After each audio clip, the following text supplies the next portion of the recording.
Bonjour à tous. Vous avez sûrement entendu tous parler des baskets avec les couleurs de l'enseigne Lidl. En vrai, il ne s'agit pas que de baskets, mais plutôt d'une collection de vêtements à l'allure bon marché. Ces baskets, ils ont vu le jour la première fois en Allemagne, puis en Belgique. Ces fameuses baskets, retenez-le bien, étaient proposées à la vente à 12,99 €. Mais vu leur stock, vu qu'elles sont parties très vite, ils se sont retrouvés sur internet avec des prix vraiment exorbitants. C'est-à-dire des prix allant jusqu'à 1255 €. Vous imaginez? Pour des baskets Lidl qui ont été achetées à 12,99 €, c'est faramineux. En fait, le succès, il était vraiment au rendez-vous. Prenons par exemple les chiffres de la Belgique. 300 à 400 sneakers étaient proposés à la vente les premiers jours dans leur magasin. En une journée, ces stocks ont fondu. Et ça, c'est ce qu'on appelle la drop culture, dont Lidl est un spécialiste. Il s'agit tout simplement de commercialiser des produits exclusifs en petite quantité. Et ceci en petite quantité et sans publicité et dans des points de vente bien localisés. En vrai, c'est pas la première fois que Lidl opte pour ce choix, ni la dernière. Rappelez-vous ce qui s'était passé, rappelez-vous de ce qu'avait fait ce fameux magasin de Lidl qui allait ouvrir dans les Yvelines. Eh bien, ils se sont dit le premier jour, nous allons offrir une PlayStation 4 au prix de 99 €, vous imaginez, alors que sur internet ou dans d'autres magasins comme Micromania et j'en passe, la console elle était toujours à 290 €. En petite quantité, jour de l'ouverture, un seul magasin, c'est la stratégie dont je vous ai parlé tout à l'heure.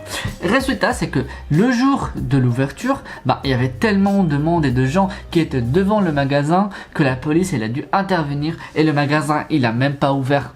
En fin de compte, Lidl, elle a eu ce qu'elle voulait, c'est-à-dire un buzz.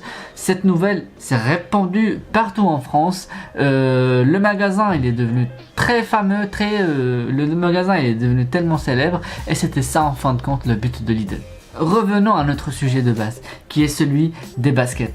En fin de compte, la vente de ces baskets et de ces vêtements, et de cette collection de vêtements plus précisément, n'est pas prévue pour aujourd'hui, mais pour la fin de l'année 2020. En vrai, ce qu'ils expliquent, c'est que pour pouvoir proposer ce genre de vêtements, ou plutôt de genre de produits dans les magasins, il faut faire passer commande auprès de Lidl, la maison mère, au minimum 9 mois à l'avance. Ce qui fait en sorte que ces vêtements, ils seront dans les magasins de Lidl France à partir de la fin d'année 2020.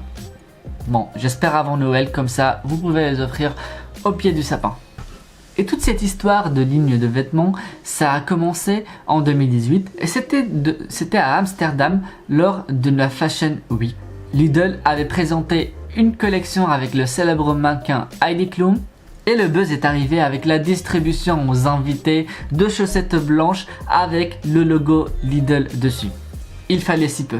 Bref, je ne sais pas pour toi qui regarde la vidéo si tu vas courir dans le premier magasin Lidl pour acheter ces vêtements et ces sneakers le jour où ils seront proposés à la vente. Personnellement, je ne pense pas le faire. Je pense que c'est plus réservé à certains fashionistas qui adorent la mode, qui aiment avoir chez eux les trucs que les autres n'ont pas. C'est un choix. Je te remercie d'avoir suivi cette vidéo jusqu'à la fin et je te dis à bientôt dans une prochaine vidéo où nous allons parler d'autre chose. Merci à toi.